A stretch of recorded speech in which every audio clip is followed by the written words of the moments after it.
Hey, hey guys, welcome back. We hope you enjoyed last week. We had United, our worship night, which was a lot of fun.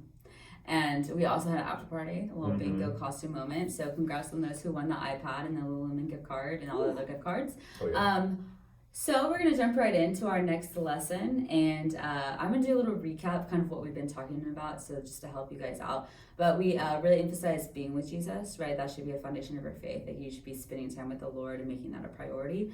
And then if you want to be like him, that means you should obviously be spending time with him, but that means you also should be surrounding yourself with people who are like Jesus, right? You want to become like him. That means whatever your surrounding is, you're going to reflect that. So if you're making a priority to be with people who love Jesus and spend time with them, then you're going to be like that. Now we're going forward talking about how to actually do what he did, which can be very intimidating. And so some of these scriptures might be a little overwhelming, but it shouldn't be. It emphasizes the power of the Spirit and how Jesus cares about you and is called you to do something for him and his will. And so, Tim, how about you talk about some of the scriptures? Yeah, so the scripture that y'all will be reading in your group comes out of Matthew 9 and Matthew chapter 9 and 10. And really, Jesus is speaking vision to his disciples on kind of what's next for them, right? So if you read the Gospels, you understand Jesus led out in his ministry. We've talked about the call of discipleship to come and to follow, to come and be a disciple. And then he gets a point in his ministry where he looks at his disciples, and these are the scriptures you're going to read, and says, hey, more workers are needed. Like there's so much to be done, and workers are needed. And then he sends out his disciples and gives them authority to do the things that Jesus had been doing in his ministry. And so we want you to read those scriptures and understand the vision for discipleship to Jesus ends with you doing the work of Jesus. And as you're watching this video, like Jenny's right here in the flesh right now, but as you're watching this video, Jenny's in Africa right now, and she's doing the work of Jesus in Africa. Jenny, what exactly are y'all doing? We're going to do medical clinics. Am I qualified? No. But did Jesus tell me to go? Yes, so I'm going. We're going to do orphanages and see kids in schools, and then we're going to do conferences as well. But It's really cool. I'm not qualified to do any of that. That's just, God's called you. Yeah, he's called me to do it, so I'm going to obey because he told me to go, so I'm going.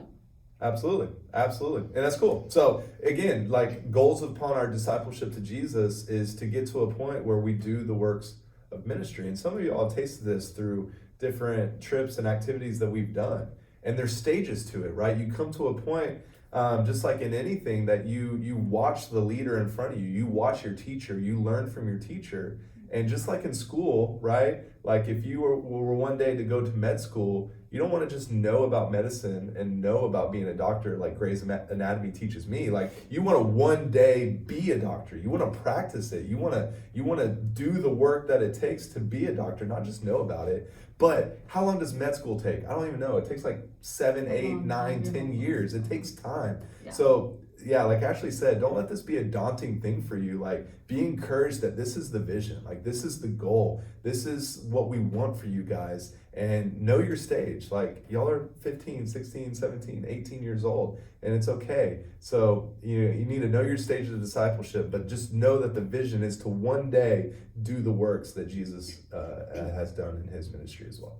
Yeah, and we know that it can kind of seem intimidating because you can be like, oh, well, Jesus was, God, but he also was 100% man, right? Absolutely. And I think sometimes we diminish the man part of him, like he suffered and he knew what that was like, the overwhelming feeling that we get, but he always conquered the sin, right? And so we don't want this to be complicated. We're hoping this is going to help you guys, because Jesus flipped everything upside down, which is what we always emphasize, right? He was counterculture. He pushed into the sick, and he cared about people that society might have deemed unworthy, but Jesus saw them as worthy, and he spent time with them. And so we just want to challenge you guys to see where you're at in these different stages of life, whether you're just observing those that are leading you, or if you're helping them, or then you're actually stepping up and what Jenny's doing, like going and making disciples. And so we want you to feel encouraged that we're in this together, and this is a process and this takes time, but it's very powerful that you are being called to do this. Much like if you look at the different disciples that Jesus chose, they weren't necessarily qualified. He met them where they were at, and they had faith and they put trust in him and they said yes.